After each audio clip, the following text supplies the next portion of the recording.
Ashanty pamer ubah gaya rambut ala bangsawan, penampilannya banjir pujian. Ashanty selama ini memang dikenal memiliki paras yang cantik.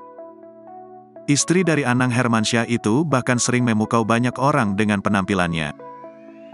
Ashanty membagikan foto dirinya yang bernuansa hitam putih.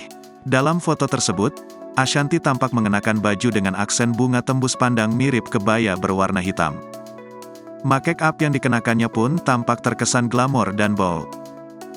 Ashanty juga menambahkan aksesoris berupa kalung mutiara berwarna putih di lehernya. Yang paling menarik perhatian, Ashanty tampak menata rambutnya berbeda dari biasanya.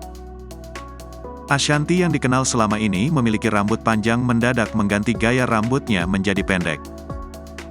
Rambutnya pun ditata begitu apik dengan aksen keriting gelombang ala-ala bangsawan dan wanita barat. Wajahnya yang memancarkan sedikit raut blasteran juga membuat Ashanty makin terlihat mirip bule.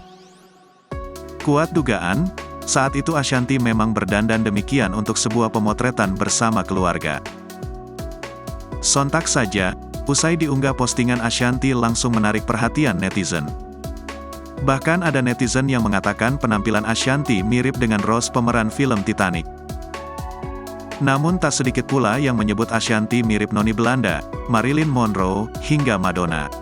Ashanty diabadikan saat dirinya berkumpul bersama keluarga saat syuting video klip lagu baru Aurel Hermansyah dan Atta Halilintar.